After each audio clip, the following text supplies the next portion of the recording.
السلام علیکم ورحمۃ اللہ وبرکاتہ۔ ناظرین، جب قریش مکہ نے اللہ کے رسول صلی اللہ علیہ وسلم کو بہت تنگ کیا تو آپ نے بہت سارے لوگوں کو ہجرت کی اجازت بھی دی تھی۔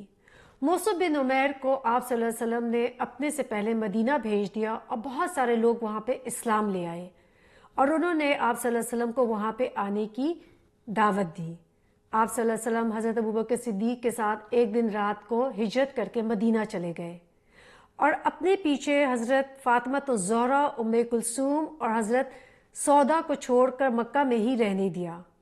کچھ عرصے بعد یہ تینوں خاتون جو ہیں ہجرت کر کے مدینہ کی طرف گئیں۔ قریش مکہ نے ان کو راستے میں روکنے کی کوشش کی لیکن اللہ تعالیٰ کے رحم اور کرم سے یہ لوگ مدینہ پہنچ گئیں۔ غزوہ بدر میں رسول کریم صلی اللہ علیہ وسلم کے ساتھ حضرت علی رضی اللہ عنہ نے بہت اپنے بہادری کے جوہر دکھائے۔ غزوہ بدر کے بعد حضرت علی اس واقعے کو خود اپنی زبانی نقل کرتے ہیں کہ وہ کہتے ہیں کہ میں نے نبی کریم صلی اللہ علیہ وسلم کی صاحبزادی حضرت فاطمہ کے بارے میں اپنے نکاح کا پیغام دینے کا ارادہ کیا۔ انہوں نے کہا کہ یہ کام کیوں کر انجام پائے گا، لیکن اس کے بعد ہی دل میں رسول کریم صلی اللہ علیہ وسلم کی سخاوت اور نوازش کا خیال آ گیا، لہذا میں نے حاضر خدمت ہو کر پیغام نکاح دے دیا۔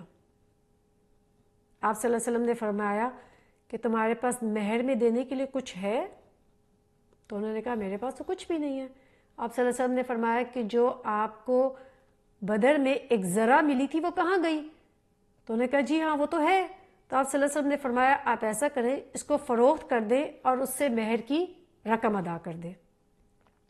اس طریقے سے حضرت علی رضی اللہ عنہ نے وہ ذرا اپنی حضرت عثمان رضی اللہ عنہ پہ بیچ دی، جو بعد میں انہوں نے بطور ہدیہ ان کو واپس ہی کر دی، اور اس طرح حضرت فاطمہ کے لیے خوشبو اور چیزیں لائی گئی جس سے ان کا نکاح ہو گیا حضرت علی کے ساتھ۔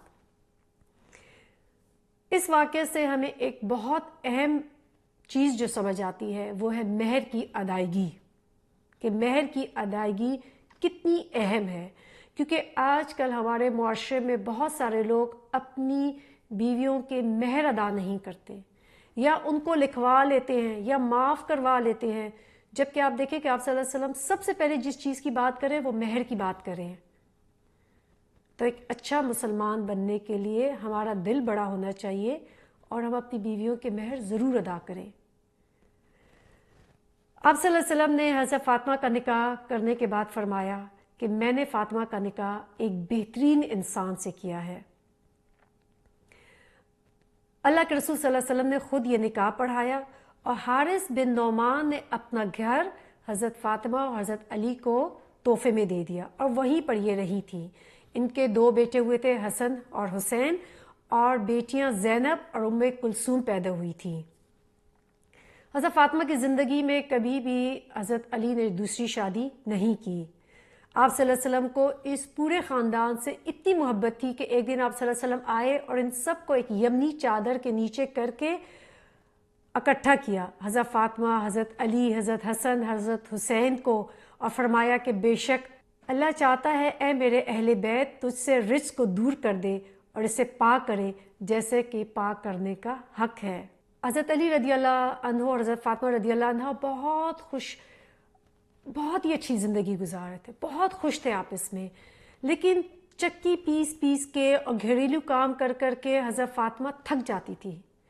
تو ایک دفعہ آپ صلی اللہ علیہ وسلم کے پاس کچھ غلام اور کچھ خادمہ جو ہے وہ آئیں مال غنیمت میں، تو حضرت علی نے ان کو مشورہ دیا کہ آپ کیوں نہیں جا کے آپ صلی اللہ علیہ وسلم سے کہہ دیتے کہ آپ کو جو ہے کچھ ایک خادمہ ہی دے دی جائے کام کرنے کے لیے۔ تو حضرت فاطمہ کو حیا آ گئی اور وہ یہ بات نہیں کہہ سکی۔ آپ صلی اللہ علیہ وسلم کے پاس گئیں لیکن واپس آ گئی۔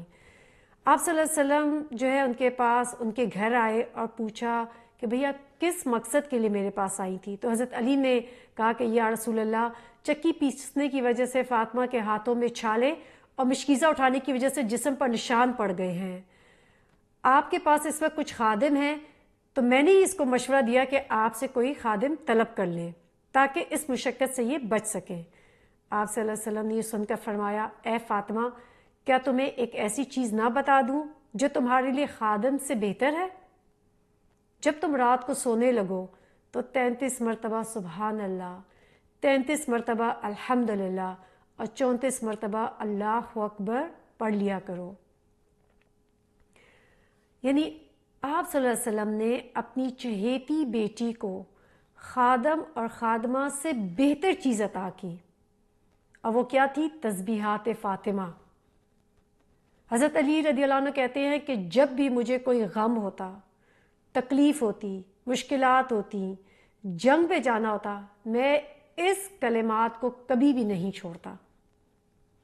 ناظرین، غزوہ احد کے موقع پر حضرت علی رضی اللہ عنہ نے اور حضرت فاطمہ نے آپ صلی اللہ علیہ وسلم کی بہت خدمت کی، اور وہ کیا خدمت کی ہم جانتے ہیں ایک بریک کے بعد۔ السلام علیکم ورحمۃ اللہ وبرکاتہ۔